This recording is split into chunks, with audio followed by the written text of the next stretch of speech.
Stampers. My name is Linda Bedinger and I'm an independent Stampin' Up! Demonstrator in Denver, Colorado. I'm so glad you could join me today. I have a Christmas card for you, and it is using a color I don't work with very much. I used Merry Merlot this time, and I'm really pleased with the way it came out.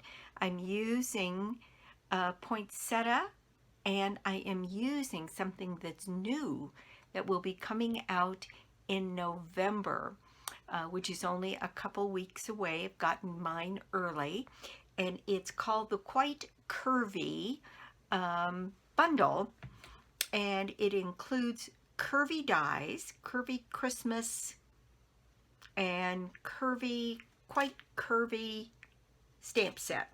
So there's 2 stamp sets, 1 die set, there's paper, there's all kinds of things that go with it, and it's really, really pretty, and I'm really pleased with the way it came out. So let's just get started. Okay, here is my card, and I decided this time, I've done a couple lately that have been fairly complex. This one is a pretty easy little card to put together, and I think that bodes well for us. They can't all be complicated. What I have here is a Whisper White base that is 8.5 by 5.5, scored and folded at 4 1/4. Then I have 2 pieces of this pretty Merry Merlot, and this first piece is 8.5. No, this first piece is 4 1/4 by 5.5. So if I allowed it to, this would cover the entire front of the card.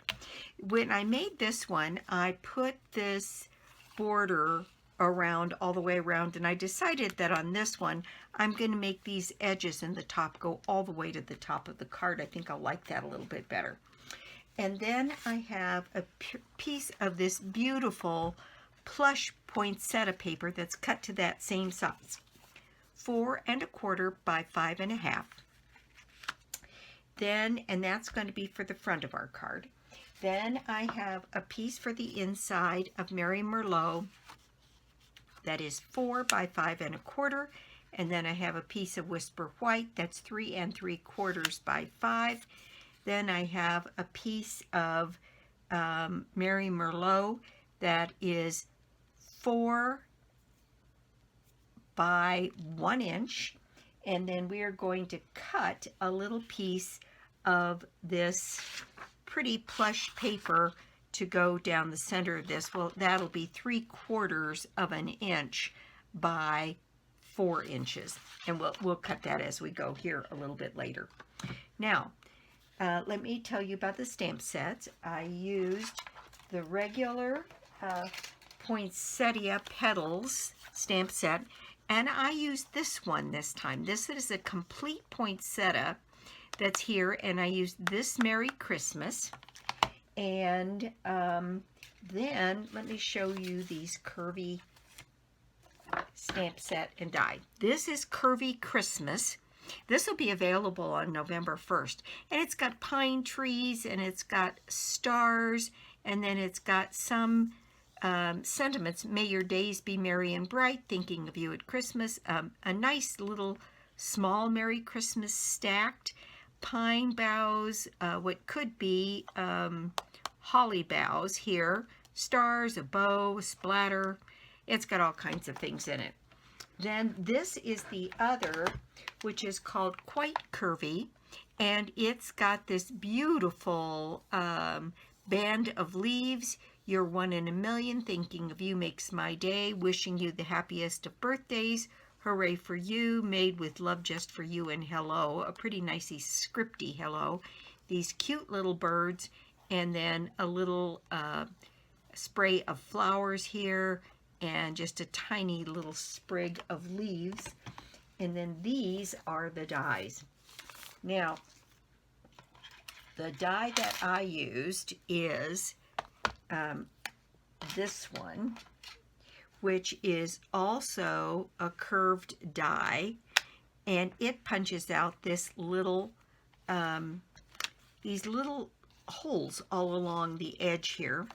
And this one punches out a set of viney kind of leaves, and this one a pretty pattern. And I could see where all of these would just be absolutely gorgeous on the bottom of a card to give us a different kind of look. And there's the one with the leaves on it, and then you can use this one to cut those. I think this cuts these leaves out. Let me think. No, this die cuts out this set of leaves here, and this die cuts out this set of flowers here, and then there's a sprig and leaf, and then there's the three little birds, and then these leafy things down here. So this we were able to get our hands on as demonstrators early this time, and then it'll be available to everybody. I think it's starting on November the 4th. I'll look that up and put it on the video for you so you know. Now, the only die that I used was the die that cuts out this thing from the Poinsettia dies. And I didn't do a lot of articulation, although there's a little bit we can do. But I thought it was fine just the way it was. And I did use one of those pretty gems that has the 3 pearls on it. And I think that's very, very pretty. All right, so how did I get my curve cut, and how did I get it exactly even? Well, this curve die has one end that is open. I'll bring it up here so you can see it. Let me grab a pokey tool. One end that is open on the card, and this is the end that cuts. And so when you put this on your card base, you want to make sure that you know which is the side that cuts and how you're putting it down. The first time I did it, I cut just a lovely edge, but I ended up cutting it on the wrong side. But if this is the blade that cuts off, then you would want this at the bottom of your card. And what I did was I cut these 2 pieces together, and it's not a problem. I put it through once and came back once and got exactly the cut I wanted. Then I was able to separate them, and they're not any different than one from the other as I move them up the card. And by the magic of having done a few things ahead of time, I have here what my result was. So I cut this off like this on a piece of paper that put together this way. And then I have my 2 pieces cut with exactly the same edge. And I will tell you that on this one, I do need to go through, and I'll speed through this. I'm just going to poke out all these little pieces. Okay, I think I've got everything punched out. It would have been handy to have my Take-A-Pick tool with its little brush attachment, but I didn't have it with me here. So, all right, so now we've got these 2 pieces cut. And the only other piece that you need is you do need a piece of scrap to cut out this piece here and do the die, the embossing on there. All right, so now that these 2 pieces are cut, and you can see they're cut exactly the same, what I can decide is how big I want the space between the 2 pieces at the bottom, and that looks pretty good to me, and it's about the same as it was on here. So what I'm going to do is I'm going to take a little bit of my dot runner glue, and I'm going to put a little bit of snail behind these big holly leaves here on the back side of this beautiful flocked paper. And then I can put these two pieces together the way I want them on my card, and I think that will be just perfect. And that is more than enough, I think, to hold this together. And then I'm just going to use my scissors to cut along the top here and get a perfect fit on this piece of Merry Merlot. So I'm cutting that away. And there we have a strip. We might be able to use that later. Okay, so here we go. Our piece is here. And again, I cut this piece bigger so that it would fit all the way across the front of the card, not like this one that left a border. And I think I'm going to like the way that looks a little bit better. I did leave a little bit more room. I almost ran out of room for my Merry Christmas down here. So now on the back here, I can go ahead and add my seal so I can put this piece down on my card front. And this we can just set, if the card opens this way, and I want this set so that it meshes with that, I can set that up so that it is perfect across the back of that card. Okay, so my piece is on there, and I suppose I could have done my stamping first, but I'm going to do it now. And I've got my Merry Christmas, which is a photopolymer here all ready to go, and I'm going to stamp that right down here on the bottom of this. And I just re-inked my Merry Merlot, so it should be nice and juicy. So I'm going to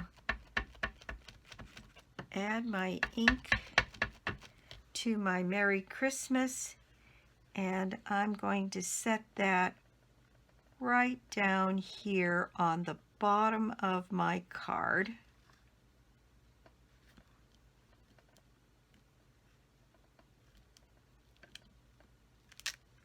And there we go. Isn't that pretty? Oh my gosh. This color with that plush is just beautiful. So I've got my Merry Christmas on there.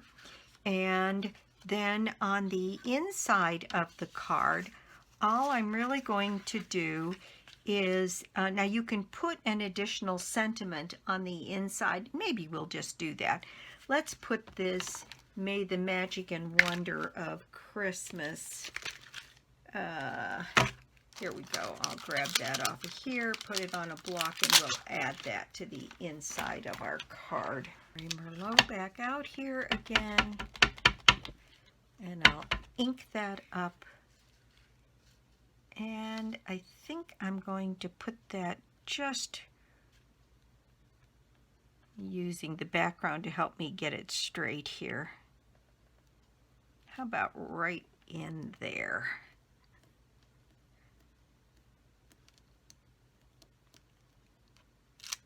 There we go. Okay, so now, as soon as I'm sure that's dry, I can go ahead and add my seal to the back of my card and put this in place on my matte layer.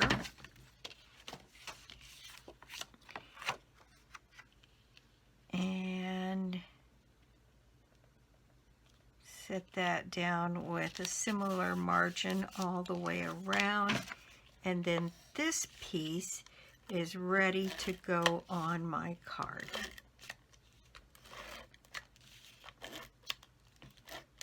All right. And this piece is going to go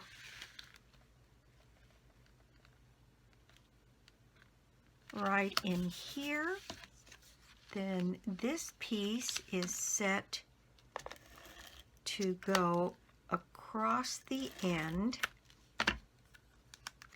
right here, and it goes from the top of the Merry Merlot all the way to the bottom.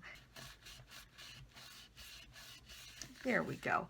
And then we had cut this little piece, now this might be too thin, from the edge of the of this paper to go right on here, but I think I want one that's a little bit more substantial. So I'm going to cut a 3/4 of an inch piece. I think I want it from this end, and I'll explain why it is I'm cutting it from this end in just a second. I need this to be 4 inches, and then I need it to be 3/4 of an inch. And I want some of these bigger poinsettias on the end there, so I'll have plenty of place to put glue. So then I'm going to take my 3/4 of an inch there, and now the snail, because this has got so much pattern, doesn't really show, but I can certainly make it a little heavier right behind where those poinsettias are, and put little dashes of it in a couple of other places, and there, that looks a little bit more substantial, and that is my decoration then for the inside. I think that fits just perfectly. So there we go. The inside of the card is done, and the outside is nearly done.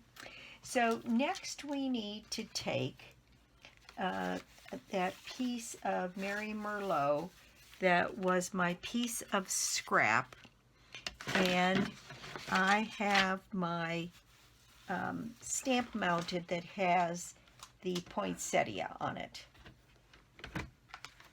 and it's right here. And I'm going to use my anti-static tool here and get this piece covered, and I'm going to use my Versamark ink and my stamp here, get that good and inked up, and get that image put right down here on my card. And there I've got my image, and I've got my white embossing powder,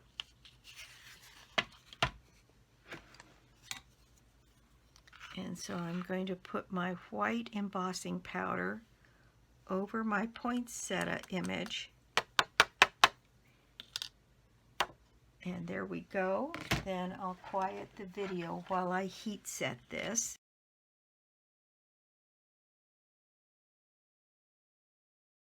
I will get my die all ready to go on my flower, and put that on my machine. And I've actually already done one, so we're not wasting any time on the video. And I'll make more of these, so that one definitely will not go to waste. And we have here this flower, and I haven't given it any dimension. I thought maybe I'd curl these leaves just a little bit, just so that it has a little bit of dimension. And what I'm going to do is to put some dimensionals on the back of this. And so I'll be right back.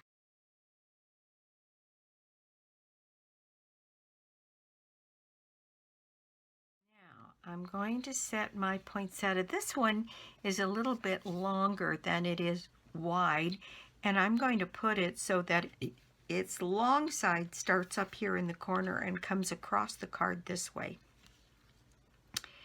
And set it so that it just crosses over a little tiny bit onto my pattern here at the bottom.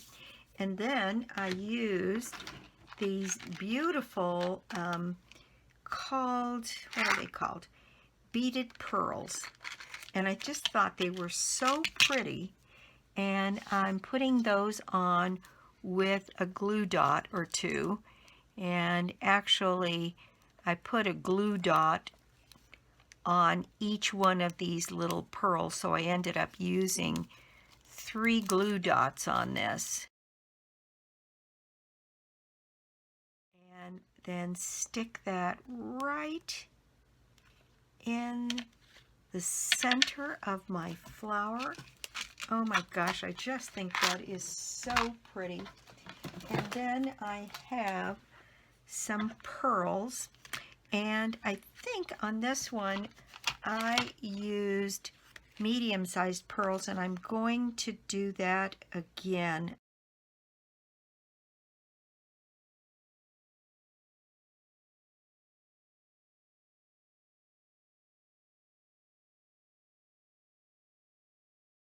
That is my project for the day.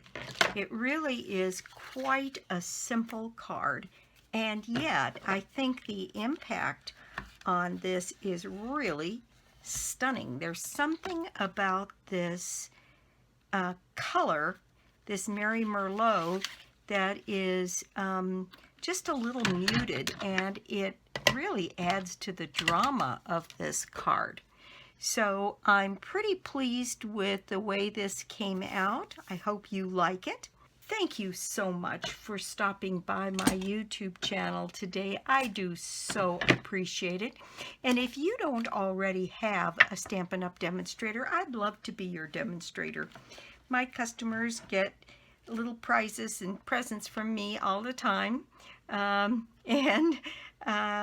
love being able to send things and do things a little differently. And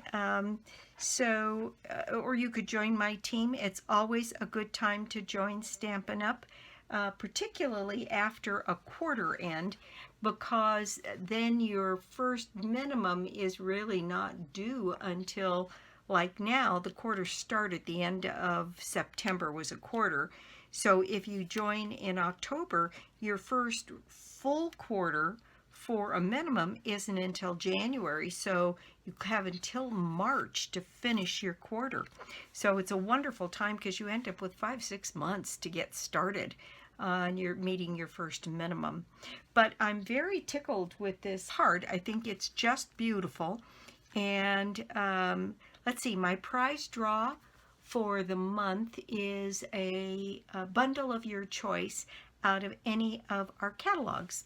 So, and all you have to do to put yourself in my drawing is to put an order on my store of any size, lbedinger.stampinup.net, or you can get to it through my blog, www.ingenuity.com. So thanks again for stopping by, and I'll be back soon with more cards, more projects, and more tips. Bye.